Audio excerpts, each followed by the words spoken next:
¿Y si te dijera que Adán no fue el primer hombre sobre la tierra? ¿Qué pasaría si existiera evidencia bíblica de una civilización completa que vivió, construyó ciudades y desapareció miles de años antes de que el primer humano respirara en el jardín del Edén? Más de 340.000 personas ya descubrieron este secreto oculto entre las líneas de Génesis. Un intervalo de tiempo que los teólogos debaten en silencio hace siglos. Un mundo perdido que la historia borró, pero que la Biblia nunca negó completamente. Hoy vas a ver la única evidencia que conecta a los gigantes de la antigüedad, los ángeles caídos y una raza humana que nunca debió existir. Una raza que caminó sobre este planeta 12.000 años antes de que Adán abriera sus ojos. Voy a revelarte 7 misterios que cambiarán todo lo que creías saber. Primero, ¿por qué Génesis 1:2 describe un mundo en caos absoluto si Dios acababa de crearlo perfecto? Segundo, ¿quiénes eran las personas que Caín temía cuando fue exiliado si solo existían 3 humanos vivos? Tercero, ¿qué dice realmente Romanos 5:12 sobre el pecado y la muerte antes de Adán? Y al final, vas a descubrir un versículo específico que prueba la existencia de humanos preadámicos. Un versículo que estuvo frente a nosotros todo este tiempo y casi nadie notó su implicación. Pero antes, déjame preguntarte algo que va a perseguirte durante los próximos 30 minutos.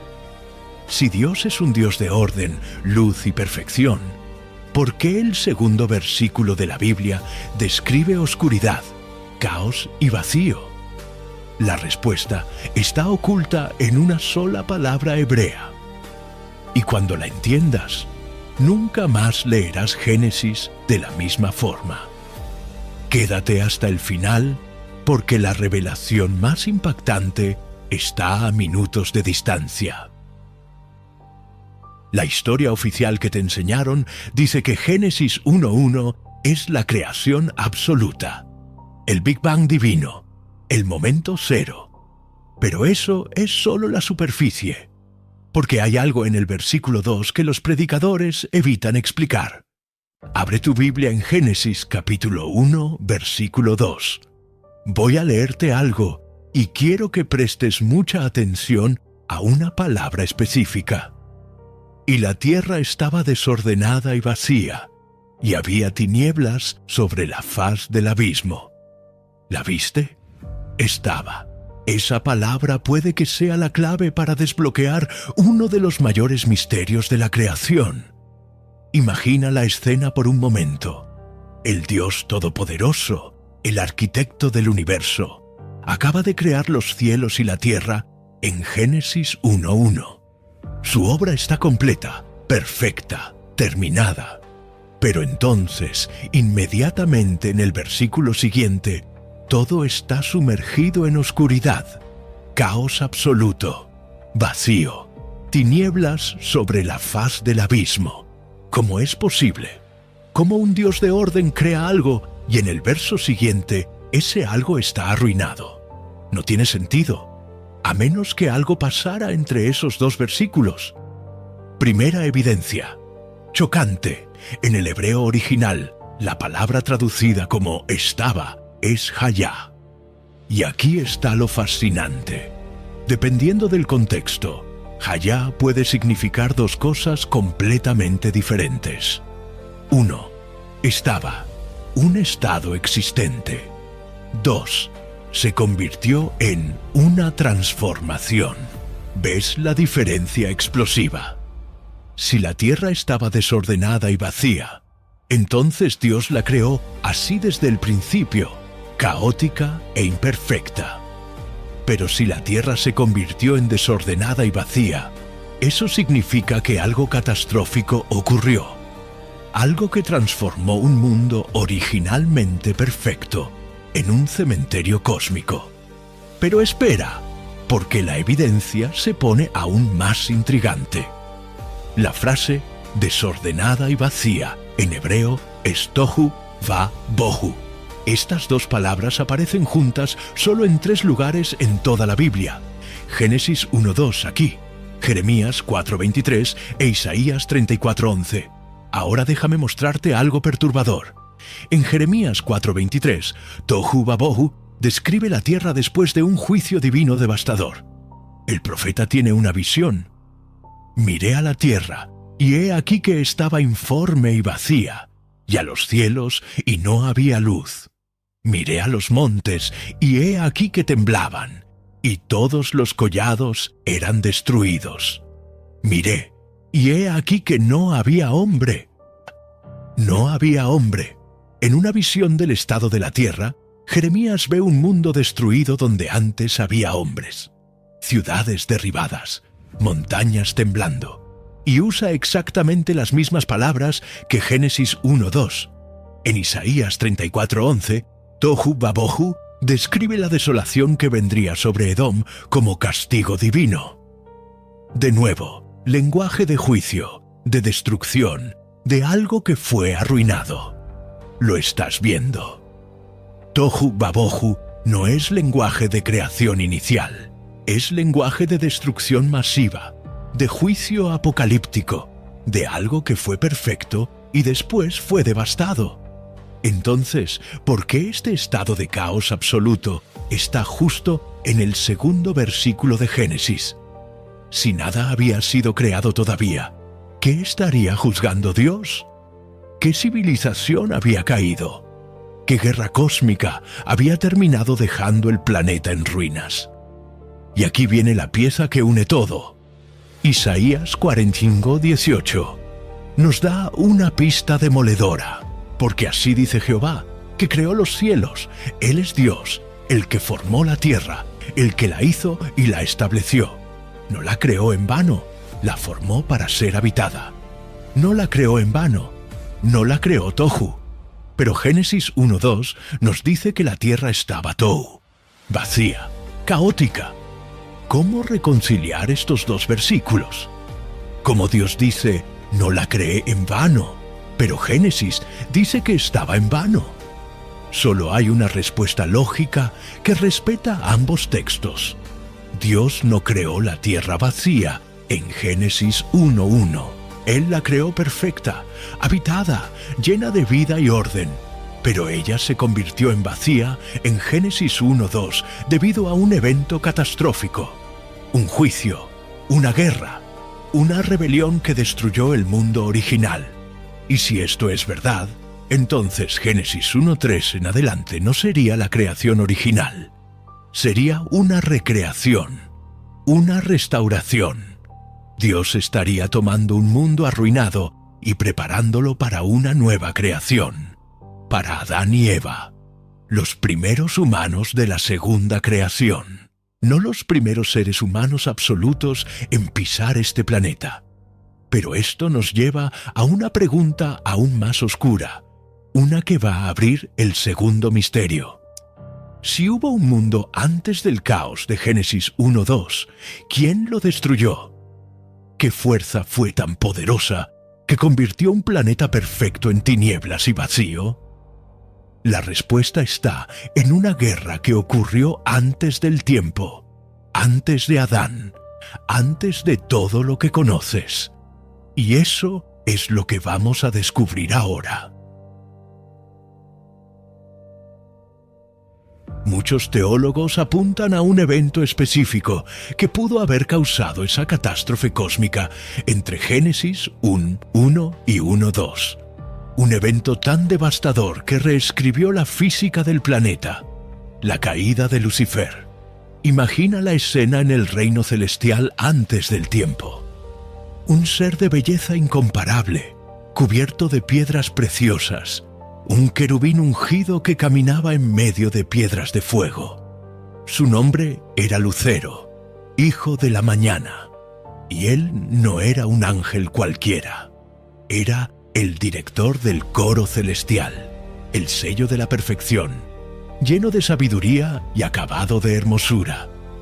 Ezequiel 28 describe este ser con detalles escalofriantes. Tú, querubín grande, protector, yo te puse en el santo monte de Dios. Allí estuviste. En medio de las piedras de fuego te paseabas. Perfecto eras en todos tus caminos, desde el día que fuiste creado, hasta que se halló en ti maldad. Perfecto, hasta que se halló en ti maldad. ¿Qué maldad? ¿Qué pensamiento oscuro cruzó la mente del ser más glorioso de la creación? Isaías 14:12-14 revela su monólogo interno. ¿Cómo caíste del cielo, oh lucero, hijo de la mañana? Cortado fuiste por tierra, tú que debilitabas a las naciones. Tú que decías en tu corazón, subiré al cielo. En lo alto, junto a las estrellas de Dios, levantaré mi trono, y en el monte del testimonio me sentaré. Sobre las alturas de las nubes subiré, y seré semejante al Altísimo. 5. Yo haré. 5 declaraciones de rebelión. 5 intentos de usurpar el trono de Dios. Y con esa rebelión, Lucifer no vino solo. Apocalipsis 12:4 revela la magnitud de la conspiración. Su cola arrastraba la tercera parte de las estrellas del cielo y las arrojó sobre la tierra. 1/3 de las estrellas. En lenguaje apocalíptico, estrellas representan ángeles. 1/3 de los ángeles del cielo se unió a la rebelión de Lucifer.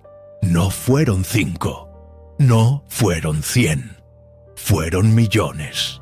Una armada celestial completa declaró guerra contra el Creador.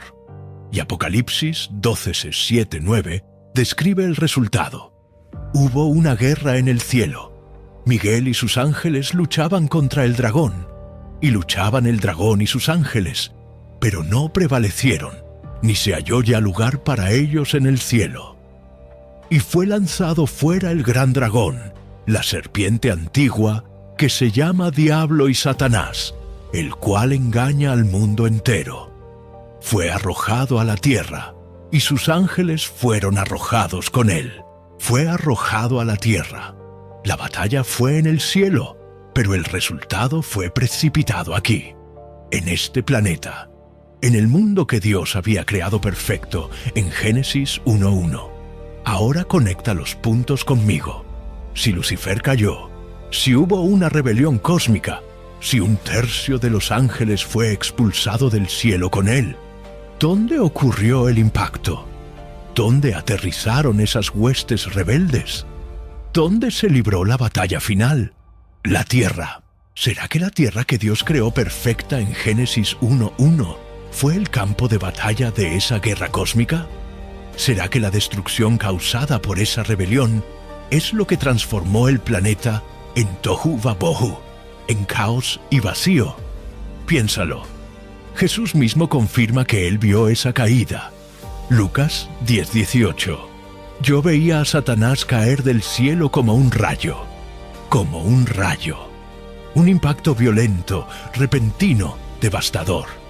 Cuando un rayo golpea la tierra, deja un cráter. Destruye todo a su alrededor. Ahora multiplica eso por millones de ángeles caídos. Una lluvia de fuego y azufre celestial. Una guerra que rasgó el tejido de la realidad física. Y aquí está la evidencia que confirma todo. Jeremías 4:23-26. Esa visión profética que mencionamos antes describe exactamente este escenario.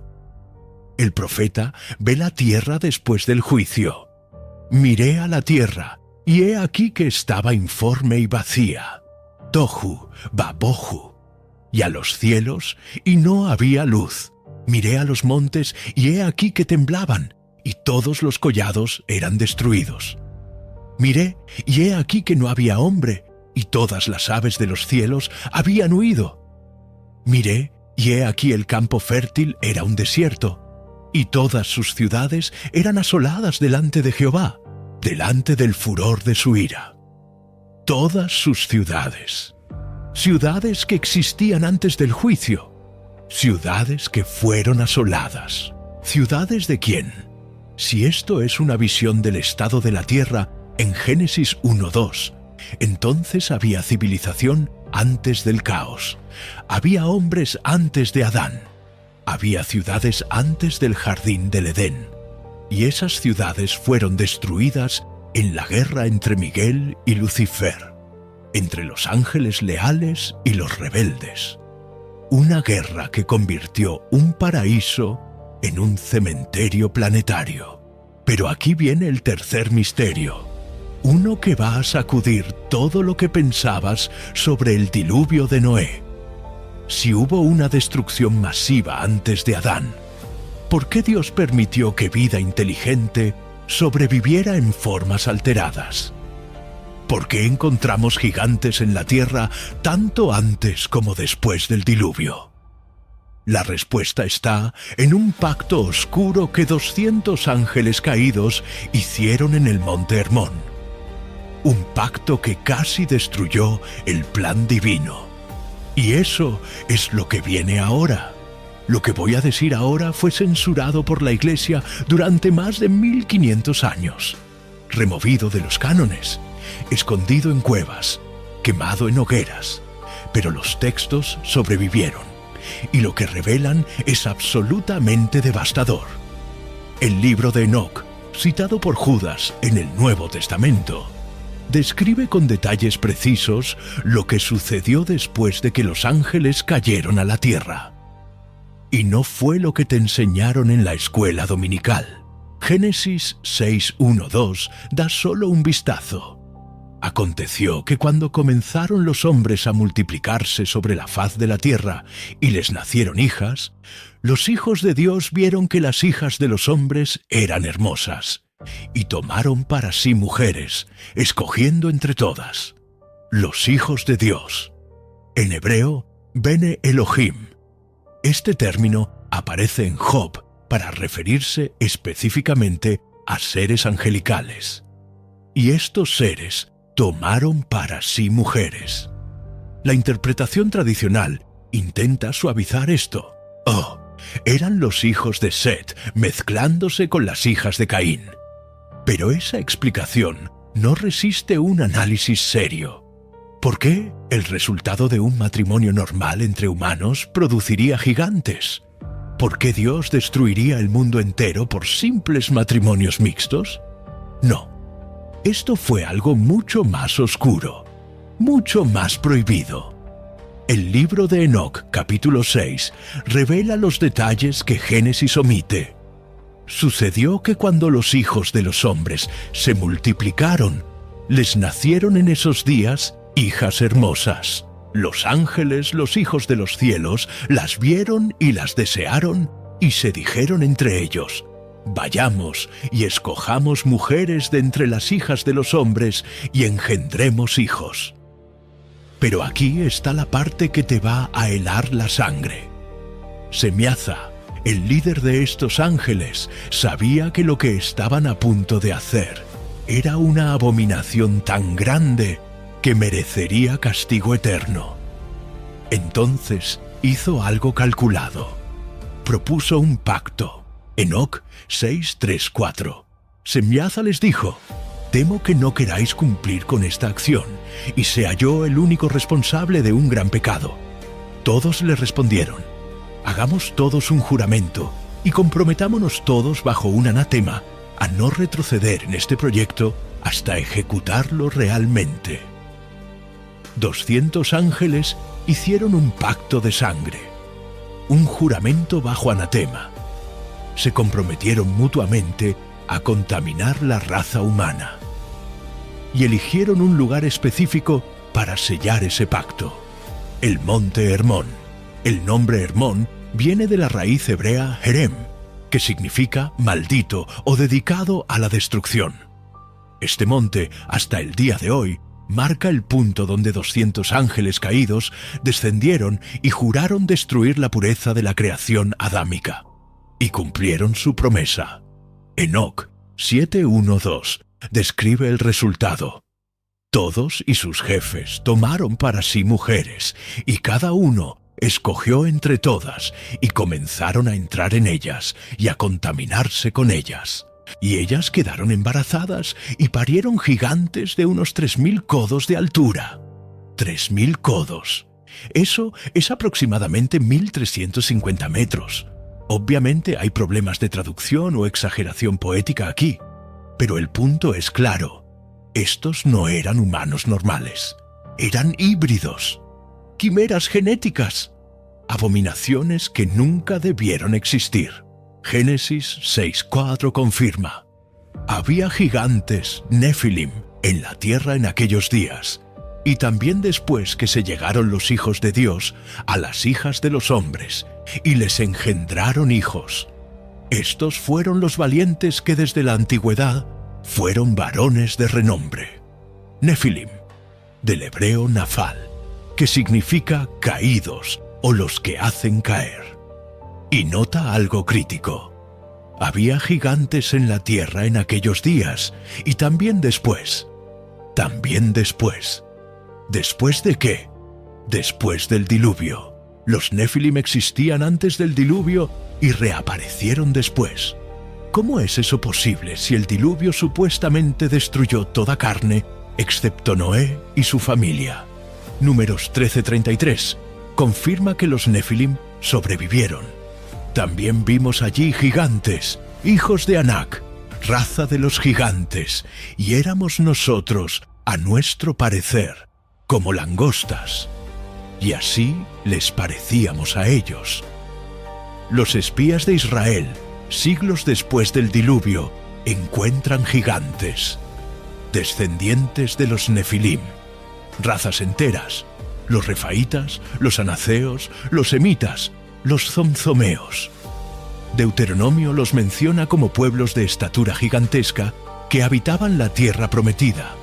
Og, rey de Basán, es descrito en Deuteronomio 3:11, porque únicamente Og, rey de Basán, había quedado del resto de los gigantes. Su cama, una cama de hierro, tiene 9 codos de largo y 4 codos de ancho. 9 codos, aproximadamente 4 metros de largo. Ese no era un humano normal, era un remanente de los gigantes. Y el texto dice, había quedado del resto, indicando que hubo muchos antes de él. Entonces, ¿qué está pasando aquí? ¿Cómo sobrevivieron estos linajes prohibidos? La teoría preadámica ofrece una respuesta escalofriante. Los 200 ángeles del Monte Hermón no fueron la primera intrusión angelical en la genética humana. Fue la segunda, o la 10ª, o la 100ª. Si hubo razas humanas preadámicas antes del juicio de Génesis 1:2, los ángeles caídos ya habían experimentado con ellas, ya habían creado híbridos, ya habían contaminado linajes. Y cuando Dios recreó la tierra y formó a Adán, Satanás simplemente repitió la estrategia. Funcionó antes, funcionará de nuevo. Voy a contaminar esta nueva raza también. Voy a impedir que el Mesías nazca de un linaje puro. Porque aquí está el objetivo final de la conspiración. Si todas las mujeres humanas llevaban genética angelical contaminada, Jesús no podría nacer. El Mesías tenía que ser 100% humano y 100% divino. Si no había humanos puros, no había Mesías, no había redención. Satanás ganaría. Por eso Génesis 6:9 hace esta declaración específica sobre Noé. Noé, varón justo, era perfecto en sus generaciones. Con Dios caminó Noé, perfecto en sus generaciones. La palabra hebrea es tamim, que significa sin defecto, completo, íntegro. En contextos de sacrificios se refería a animales sin mancha genética. Noé no solo era moralmente justo, era genéticamente puro, el último humano 100% adámico en un mundo de híbridos. Por eso Dios tuvo que enviar el diluvio. No fue venganza, no fue crueldad, fue cirugía. Fue la única forma de preservar la línea pura que llevaría al Mesías. Y aquí está el cuarto misterio que te va a volar la cabeza. Si el diluvio fue para eliminar a los Nefilim, ¿por qué volvieron a aparecer después? ¿Cómo sobrevivieron? La respuesta está en algo que la Biblia menciona y casi nadie nota. Y cuando lo veas, vas a entender por qué ciertas civilizaciones antiguas tenían conocimiento imposible. Conocimiento que no debieron tener. Y eso es lo que viene ahora. Enoc 8 revela algo que los líderes religiosos no quieren que sepas. Estos 200 ángeles caídos no solo contaminaron la genética humana, enseñaron conocimientos que estaban reservados solo para los cielos. Azazel enseñó a los hombres a fabricar espadas, cuchillos, escudos y corazas. Les mostró los metales y el arte de trabajarlos. Semiaza enseñó encantamientos y el corte de raíces. Armaros enseñó la solución de encantamientos. Baraquiel enseñó astrología. Cocabiel enseñó los signos. Tamiel enseñó astronomía. Y Asradel enseñó el curso de la luna. Metalurgia, astrología, astronomía, farmacología, encantamientos. Conocimientos que aceleraron el desarrollo humano miles de años. Conocimientos que nunca debieron ser revelados en ese momento. Y aquí está lo fascinante. Cuando miras las civilizaciones antiguas más enigmáticas, encuentras exactamente estos conocimientos avanzados apareciendo de la nada. Los sumerios, la civilización más antigua registrada, surgieron alrededor del 4500 a.C., con un sistema de escritura completo, matemáticas avanzadas, astronomía precisa y conocimiento arquitectónico sofisticado. ¿De dónde sacaron todo eso? No hubo evolución gradual. Simplemente aparecieron con conocimiento completo. Los egipcios construyeron las pirámides de Giza con una precisión matemática y astronómica que desafía explicación. Las 3 pirámides están alineadas perfectamente con el cinturón de Orión. Los corredores internos apuntan a estrellas específicas. Usaron matemáticas que supuestamente no serían descubiertas hasta miles de años después. Los mayas desarrollaron un calendario más preciso que el gregoriano. Calcularon el año solar con una exactitud de 365.420 días, comparado con el cálculo moderno de 365.422 días. ¿Cómo lo hicieron sin telescopios? ¿Sin computadoras? Göbekli Tepe en Turquía data de aproximadamente 9600 a.C., 12.000 años atrás, antes de la agricultura, antes de la escritura, antes de todo lo que consideramos civilización. Y sin embargo, encontramos estructuras megalíticas de 20 toneladas, talladas con precisión, organizadas en patrones astronómicos complejos. Pumapunku, en Bolivia, presenta bloques de piedra cortados con ángulos de 90 grados perfectos, superficies planas con tolerancias de milímetros. Hoy, para hacer esos cortes en diorita, una de las piedras más duras, necesitaríamos herramientas de diamante industrial. Ellos lo hicieron hace 2000 años. ¿Cómo? La respuesta oficial es: no sabemos. Fueron muy inteligentes. Tuvieron suerte. Pero la teoría preadámica ofrece una explicación más directa. Conocimiento angelical transferido. Si hubo civilizaciones preadámicas que recibieron enseñanza directa de ángeles caídos antes del juicio de Génesis y Teashiuno 2, y si algunas de esas líneas de conocimiento sobrevivieron en formas fragmentadas, entonces de repente estos misterios imposibles tienen sentido. No fueron extraterrestres, fueron terrícolas. Humanos de linajes antiguos que tenían acceso a conocimiento que nosotros, los descendientes de Adán, tuvimos que redescubrir lentamente durante milenios. Y aquí está la evidencia más perturbadora. Todas estas civilizaciones antiguas comparten mitos similares. Todos hablan de dioses que descendieron del cielo. Todos describen gigantes. Todos mencionan un diluvio global. Todos tienen historias de un hombre que fue advertido y construyó un arca. Los sumerios llaman a este hombre Ziusudra. Los babilonios lo llaman Utnapishtim. Los griegos lo llaman Deucalión. Los hindúes lo llaman Manu. Los chinos hablan de Gunyu. Los aztecas de Coxcox. Los hawaianos de Nu'u. Más de 270 culturas alrededor del mundo tienen una historia de diluvio global. ¿Coincidencia? No. Memoria colectiva. Diferentes pueblos recordando el mismo evento catastrófico desde sus perspectivas culturales. Pero aquí está el quinto misterio, y este es el que los cristianos más luchan en aceptar. Si realmente existieron humanos preadámicos, si había razas inteligentes antes de Adán, ¿qué significa eso para la doctrina del pecado? ¿Para la salvación? ¿Para quién es Jesús realmente?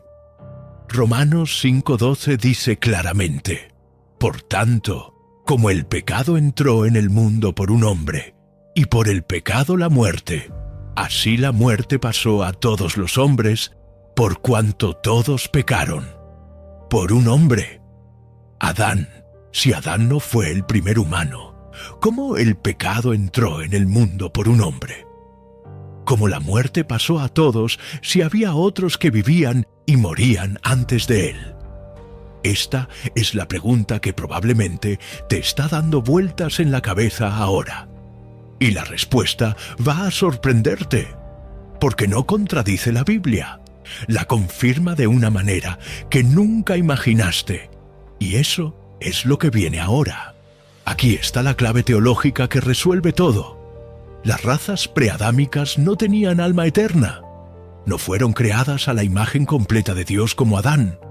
Génesis 1:26-27 marca un momento específico. Entonces dijo Dios: hagamos al hombre a nuestra imagen, conforme a nuestra semejanza. Y creó Dios al hombre a su imagen. A imagen de Dios lo creó. Varón y hembra los creó. A nuestra imagen, a nuestra semejanza. Esto no es solo morfología física, es capacidad espiritual, conciencia moral, alma eterna, la capacidad de conocer a Dios personalmente y existir eternamente en comunión con Él. Génesis 2:7 describe algo único sobre Adán. Jehová Dios formó al hombre del polvo de la tierra y sopló en su nariz aliento de vida, y fue el hombre un ser viviente. Sopló en su nariz aliento de vida. El hebreo dice Nishmat Chayim, aliento de vidas, plural. Esto es diferente de todos los animales creados en Génesis 1. Los animales reciben nefesh, alma viviente, pero no reciben el neshama, el soplo directo de Dios que contiene consciencia eterna. Adán fue el primero en recibir esto, el primero con imagen divina completa, el primero con capacidad de relación eterna. Entonces, ¿qué eran las razas preadámicas? Piénsalo así: un león que mata a una cebra cometió pecado.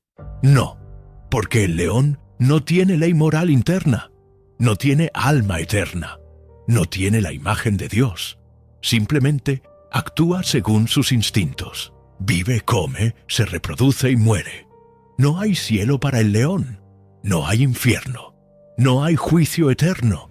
Del mismo modo, las razas preadámicas podían ser inteligentes, sí, podían construir ciudades, desarrollar tecnología, tener lenguaje y cultura, pero sin el soplo divino de Génesis 2:7, sin la imago Dei, no tenían capacidad de pecado eterno ni necesidad de salvación eterna. Simplemente vivían, morían y dejaban de existir, sin cielo, sin infierno, sin eternidad. Eran, en esencia, criaturas avanzadas, pero criaturas al fin. Romanos 5:13 confirma esto con precisión quirúrgica. Pues antes de la ley había pecado en el mundo, pero donde no hay ley no se inculpa de pecado. Donde no hay ley no se inculpa. Si esas razas no tenían la ley de Dios escrita en sus corazones, si no tenían conciencia moral eterna, no había imputación de pecado, no había juicio eterno, no había necesidad de redención. Por eso Romanos 5:12 puede decir con precisión absoluta: por un hombre entró el pecado en el mundo, y por el pecado la muerte. Adán fue el primero de los portadores de imagen, el primero capaz de pecado eterno, el primero que necesitaba salvación. Y aquí está la belleza del diseño divino. Esto no hace a Dios menos justo, lo hace infinitamente más justo. Piénsalo conmigo. ¿Qué pasa con los bebés que mueren antes de alcanzar edad de responsabilidad moral? ¿Van al infierno por pecado original? La mayoría de los teólogos dicen que no. ¿Por qué? Porque no tienen conciencia moral desarrollada. No hay imputación completa. ¿Qué pasa con personas con discapacidades cognitivas severas que nunca desarrollan conciencia moral completa? ¿Son juzgados de la misma manera? No, porque la capacidad moral está limitada.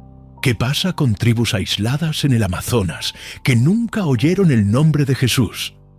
¿Están automáticamente condenados? Romanos 2:14-15 sugiere que no.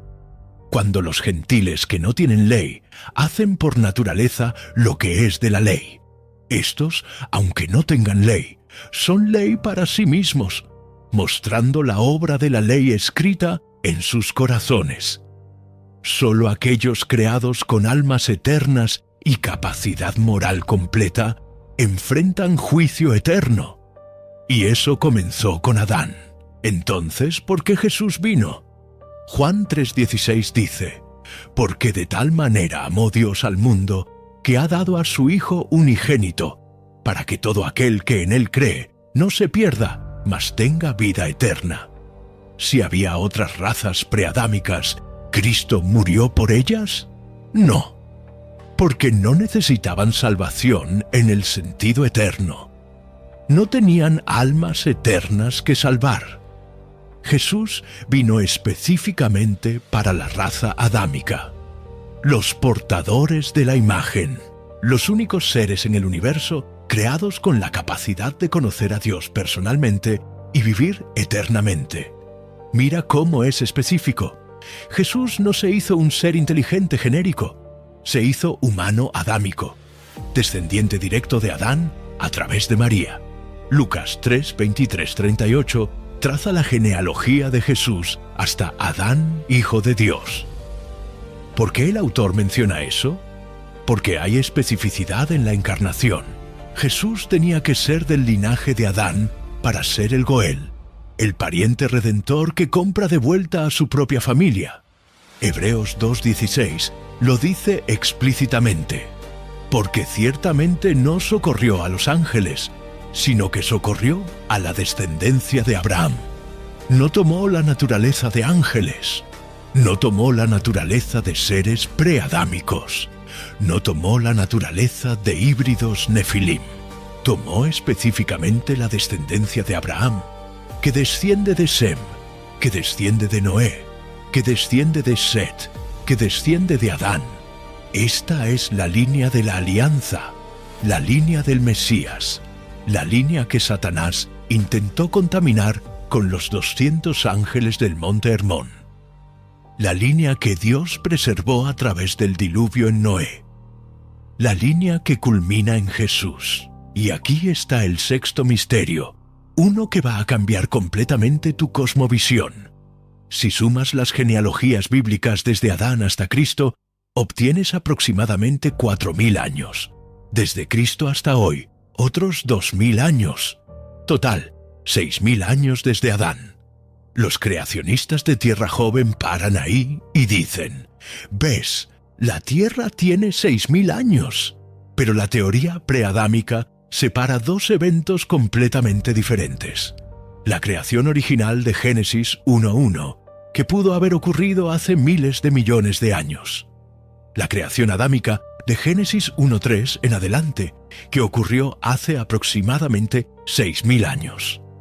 El gap entre Génesis 1:1 y 1:2 podría acomodar eras geológicas completas. Dinosaurios, eras de hielo, placas tectónicas, fósiles de homínidos.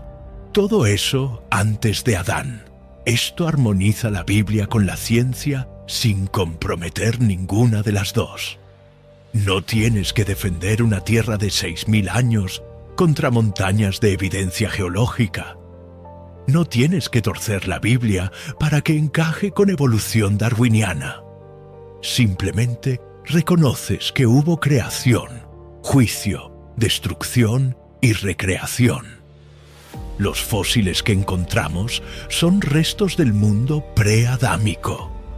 Las extinciones masivas que los científicos documentan son evidencia de juicios divinos. Los ciclos de biodiversidad que aumentan y disminuyen en olas no son evolución aleatoria. Son ciclos de creación, juicio y recreación orquestados por Dios. Dios es infinitamente más creativo, más complejo, más majestuoso de lo que nuestras cajitas teológicas jamás podrían contener.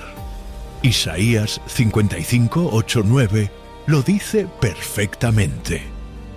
Porque mis pensamientos no son vuestros pensamientos, ni vuestros caminos mis caminos, dice Jehová. Como son más altos los cielos que la tierra, así son mis caminos más altos que vuestros caminos, y mis pensamientos más que vuestros pensamientos. Tal vez haya capas en la historia de la creación que aún ni rozamos para comprender. Y eso no debería asustarnos. Debería llenarnos de temor reverente ante la grandeza de un Dios que juega ajedrez en 4 dimensiones, mientras nosotros apenas entendemos las damas. Pero ahora viene el séptimo y último misterio, el que une todo, el versículo que prometí al principio, el que algunos estudiosos consideran la evidencia más clara de la existencia de humanos preadámicos. Un versículo que estuvo frente a nosotros todo este tiempo, y casi nadie notó su implicación explosiva. Prepárate, porque esto va a cerrar el círculo de una forma que nunca imaginaste. Romanos 5, 12, 14. Léelo despacio. Por tanto, como el pecado entró en el mundo por un hombre, y por el pecado la muerte, así la muerte pasó a todos los hombres, por cuanto todos pecaron. Pues antes de la ley había pecado en el mundo, pero donde no hay ley, no se inculpa de pecado. No obstante, reinó la muerte desde Adán hasta Moisés, aun en los que no pecaron a la manera de la transgresión de Adán, el cual es figura del que había de venir. Ahora presta atención a esto. No obstante, reinó la muerte desde Adán hasta Moisés, aun en los que no pecaron a la manera de la transgresión de Adán. Aun en los que no pecaron a la manera de la transgresión de Adán. ¿Lo captaste? Pablo está diciendo que había personas que murieron entre Adán y Moisés, pero que no pecaron de la misma manera que Adán pecó. ¿Cómo es eso posible si todos somos descendientes de Adán y todos heredamos su naturaleza pecaminosa? La interpretación tradicional dice que se refiere a personas que pecaron sin tener una ley explícita como Adán tuvo. Pero eso no encaja completamente, porque Pablo ya estableció en el versículo 13 que donde no hay ley, no se inculpa de pecado. Entonces, ¿cómo puede la muerte reinar sobre personas que no pecaron como Adán y que no tenían ley para inculparles pecado? A menos que hubiera otros linajes humanos coexistiendo con los descendientes de Adán. Linajes preadámicos o postdiluvio de los gigantes que no tenían la misma relación de alianza con Dios. No tenían la ley escrita en el corazón como los adámicos. No pecaron transgrediendo un mandato directo como Adán en el Edén, pero la muerte aún reinaba sobre ellos. ¿Por qué? Porque la muerte física existía antes del pecado de Adán. La muerte era parte del mundo preadámico. El juicio que transformó la tierra en Tohu Babohu ya había traído muerte al planeta. Lo que Adán introdujo no fue la muerte física en términos absolutos, fue la muerte espiritual, la separación eterna de Dios, la muerte del alma. Y esa muerte espiritual solo aplica a aquellos con almas eternas, a los portadores de la imagen, a los descendientes de Adán. Pero Pablo reconoce que había otros viviendo y muriendo en ese periodo que no estaban bajo la misma condición, aun en los que no pecaron a la manera de la transgresión de Adán. Ahora vuelve a Génesis con este entendimiento, y todo empieza a encajar como un rompecabezas perfecto. Cuando Caín mató a Abel y Dios lo exilió, Caín dijo en Génesis 4:14: «He aquí me echas hoy de la tierra, y de tu presencia me esconderé, y seré errante y extranjero en la tierra, y sucederá que cualquiera que me hallare me matará». Cualquiera que me hallare. No, mis hermanos futuros, cualquiera. Personas que ya existían, personas que no eran de su familia inmediata. Y Dios respondió en el versículo 15: «Ciertamente cualquiera que matare a Caín, 7 veces será castigado». Entonces Jehová puso señal en Caín para que no lo matase cualquiera que le hallara. Dios no dijo: «No te preocupes, no hay nadie más». Dios puso una marca protectora porque el peligro era real. Había otros. Génesis 4:16-17. Salió pues Caín de delante de Jehová, y habitó en tierra de Nod, al oriente de Edén. Y conoció Caín a su mujer, la cual concibió y dio a luz a Enoc, y edificó una ciudad, y llamó el nombre de la ciudad del nombre de su hijo, Enoc. Conoció a su mujer. En Nod, no volvió a casa a buscar una hermana. Llegó a una tierra que ya tenía nombre, ya tenía habitantes, y allí encontró esposa. Y edificó una ciudad. Las ciudades no aparecen de la nada. Necesitas población, trabajadores, sociedad establecida. Caín se integró a una civilización existente o fundó un nuevo asentamiento dentro de una región ya poblada. Génesis 4:20-22 describe los descendientes de Caín desarrollando cultura avanzada. Jabal fue el padre de los que habitan en tiendas y crían ganados. El nombre de su hermano fue Jubal, el cual fue padre de todos los que tocan arpa y flauta. Y Zila también dio a luz a Tubal-Caín, artífice de toda obra de bronce y de hierro. Ganadería, música, metalurgia, en pocas generaciones. ¿Cómo? Porque no estaban empezando desde cero. Estaban redescubriendo o recibiendo conocimiento de linajes más antiguos. Y luego viene Génesis 6:1-2. Aconteció que cuando comenzaron los hombres a multiplicarse sobre la faz de la tierra, y les nacieron hijas, que viendo los hijos de Dios que las hijas de los hombres eran hermosas, tomaron para sí mujeres, escogiendo entre todas los hijos de Dios, las hijas de los hombres. Dos grupos distintos. Si todos descendían de Adán, ¿por qué la distinción? La respuesta más coherente: había diferentes linajes de humanidad coexistiendo. Los descendientes directos de Adán, a través de Set, los hijos de Dios en el sentido de linaje de alianza, y otros linajes humanos preadámicos o descendientes de Caín, mezclados con razas antiguas, las hijas de los hombres. Y cuando estas líneas se mezclaron, cuando los ángeles caídos intervinieron nuevamente, el resultado fue catastrófico. Contaminación genética, violencia, corrupción total. Génesis 6:5. Y vio Jehová que la maldad de los hombres era mucha en la tierra, y que todo designio de los pensamientos del corazón de ellos era de continuo solamente el mal. Génesis 6:11-12. Y se corrompió la tierra delante de Dios, y estaba la tierra llena de violencia. Y miró Dios la tierra, y he aquí que estaba corrompida, porque toda carne había corrompido su camino sobre la tierra.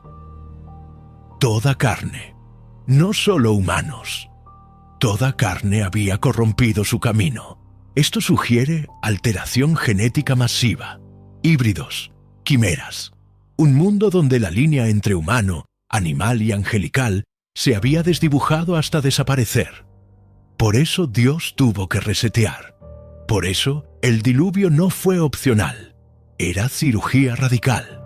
Eliminación de un cáncer que amenazaba el plan completo de redención. Y por eso Génesis 6:9 hace esta declaración crítica sobre Noé. Noé, varón justo, era perfecto en sus generaciones. Perfecto en sus generaciones. Tamim en hebreo. Sin defecto. Genéticamente íntegro. El último humano 100% adámico en un mundo de contaminación. A través de Noé, Dios preservó la línea pura. La línea que 2500 años después daría a luz a Abraham, que 2000 años después daría a luz a David, que otros 1000 años después daría a luz a Jesús.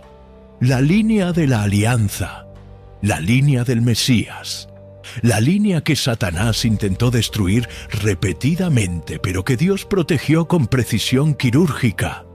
Y tú, si has puesto tu fe en Jesucristo, eres parte de esa línea ahora, no por genética, por adopción espiritual. Gálatas 3:29. Y si vosotros sois de Cristo, ciertamente linaje de Abraham sois, y herederos según la promesa. Linaje de Abraham, que desciende de Sem, que desciende de Noé, que desciende de Set, que desciende de Adán, que fue creado a imagen de Dios.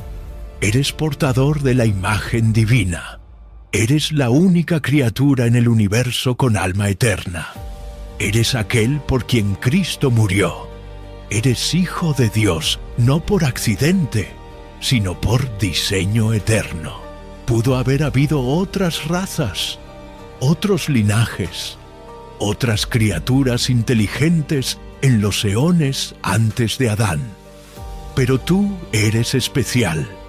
Tú eres la raza de la alianza, el objeto del amor redentor de Dios.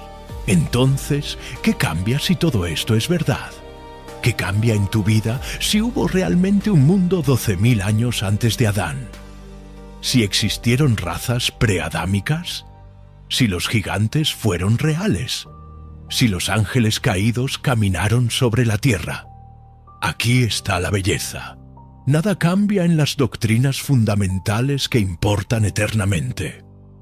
Tú sigues siendo un pecador que necesita salvación. Jesús sigue siendo el único camino al Padre. Todavía necesitas nacer de nuevo, ser justificado por fe, santificado por el Espíritu, glorificado en la resurrección. La teoría preadámica no altera ni una sola doctrina de salvación esencial. Lo que hace es expandir tu cosmovisión. Te libera de tener que defender una tierra de 6.000 años contra evidencias científicas abrumadoras. Te equipa con respuestas para preguntas difíciles sobre Caín, gigantes, civilizaciones antiguas, fósiles y el registro geológico. Armoniza fe y ciencia de una forma que honra a ambas y te invita a adorar a un Dios que es infinitamente más creativo, más complejo, más majestuoso de lo que nuestras limitadas teologías sistemáticas jamás podrían contener. Isaías 55:8-9 lo resume perfectamente. porque mis pensamientos no son vuestros pensamientos, ni vuestros caminos mis caminos, dice Jehová. Porque como los cielos son más altos que la tierra, así son mis caminos más altos que vuestros caminos, y mis pensamientos más que vuestros pensamientos. LifeLock, how can I help? The IRS said I filed my return, But I haven't. 1 in 4 tax-paying Americans has paid the price of identity fraud. What do I do? My refund, though. I'm freaking out. Don't worry, I can fix this. LifeLock fixes identity theft guaranteed and gets your money back with up to $3 million in coverage. I'm so relieved. No problem. I'll be with you every step of the way. 1 in 4 was a fraud-paying American.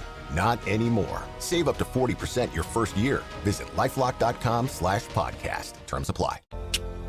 Tal vez haya capas en la historia de la creación que aún no comprendemos.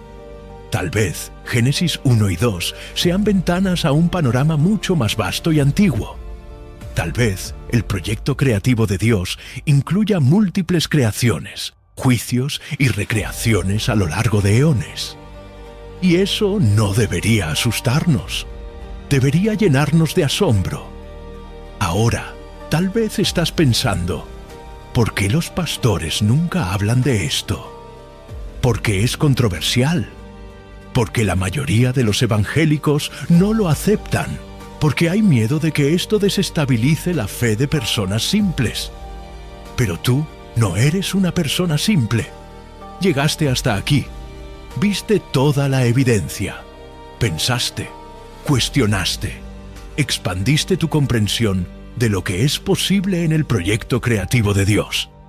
Puedes rechazar esta teoría por completo y seguir siendo un cristiano fiel a las Escrituras. De hecho, la mayoría de los teólogos evangélicos la rechazan. Y está bien. No necesitas creer en razas preadámicas para ser salvo. Pero al menos ahora sabes que hay respuestas bíblicas serias para preguntas que muchos consideran imposibles de contestar. Al menos ahora entiendes que fe y ciencia no tienen que estar en guerra. Al menos ahora puedes mirar a Génesis 1:2 y ver más que palabras en una página. Puedes ver un misterio, un intervalo, un mundo perdido, una historia que tal vez apenas estamos comenzando a comprender. Y tal vez, solo tal vez, nunca más mires las estrellas de la misma forma. Porque ahora sabes que hace miles de millones de años Dios creó los cielos y la tierra. Perfecto, ordenado, habitado. Y algo pasó. Una guerra, una rebelión, un juicio. El mundo se convirtió en caos y vacío. Oscuridad cubrió la faz del abismo. Y entonces, en un acto de misericordia incomprensible, Dios dijo, «Sea la luz». Y comenzó de nuevo. Recreó, restauró, preparó un jardín, formó a un hombre del polvo, sopló en su nariz aliento de vida, y lo llamó Adán, el primero de una nueva raza, una raza especial, una raza portadora de imagen, una raza destinada a la eternidad, tu raza. Eres descendiente de Adán, no por accidente, por diseño. Fuiste creado a imagen de Dios, dotado de alma eterna, capaz de conocer a tu Creador personalmente. Y cuando esa imagen se rompió por el pecado, Dios no te abandonó. Envió a su Hijo. Jesús, el segundo Adán, vino a restaurar lo que el primer Adán perdió. Esa es tu historia. Esa es tu identidad. Esa es tu esperanza. El mundo de 12.000 años antes de Adán es fascinante. Los gigantes son intrigantes. Los ángeles caídos son aterradores. El conocimiento prohibido es seductor. Pero nada de eso te salva. Solo Jesús salva. Solo la cruz redime. Solo la resurrección da esperanza eterna. Entonces, mientras investigas estos misterios, mientras exploras estas teorías, mientras te maravillas ante la complejidad de la creación, nunca olvides lo esencial. Eres amado, eres valioso, eres imagen de Dios. Y Jesús murió para que tú pudieras vivir eternamente con Él. Todo lo demás, por fascinante que sea, es secundario. Pero la historia no termina aquí. Porque si existieron razas preadámicas, si los gigantes fueron reales, si los ángeles caídos enseñaron conocimiento prohibido, entonces hay otras preguntas que necesitan respuestas. ¿Qué pasó exactamente en el Monte Hermón cuando los 200 ángeles hicieron su pacto? ¿Qué secretos reveló el libro de Enoc que la Iglesia no quiere que sepas? ¿Por qué este libro fue considerado escritura por los primeros cristianos y después fue removido del canon? ¿Y qué hay de los 7 cielos que Enoc visitó? ¿Qué vio allí? ¿Qué le fue revelado sobre el futuro de la humanidad? ¿Por qué Dios se lo llevó sin que muriera? En el próximo video voy a revelar los secretos más oscuros del libro de Enoc, las profecías que predijeron el diluvio con exactitud perfecta, los nombres de los 200 ángeles caídos y sus roles específicos, la descripción detallada de los Nefilim y sus descendientes, y la revelación más perturbadora, lo que Enoc vio en el cielo que explica por qué Satanás odia tanto a la humanidad. Este video se llama Los 7 cielos de Enoc, lo que vio el hombre que nunca murió. Y lo que vas a descubrir es más impactante que todo lo que viste hoy. Si esta investigación te impactó tanto como a las 340.000 personas que vieron los videos anteriores de esta serie, tienes que ver el próximo. Suscríbete ahora y activa la campanita porque este video sale en 3 días. Y créeme, no querrás perdértelo. Si llegaste hasta aquí, eres parte del 5% que busca la verdad más allá de las respuestas fáciles. Comenta 969 si entendiste todas las conexiones. Comenta Enoc si quieres que profundice en el libro de Enoc en el próximo video. Y comparte esto con alguien que necesita ver esta evidencia. El link al próximo video está en la pantalla. Haz clic ahora, porque el misterio apenas está comenzando. Y recuerda, la verdad no teme a la investigación. Solo las mentiras necesitan protección. Busca la verdad, siempre. Nos vemos en la próxima revelación.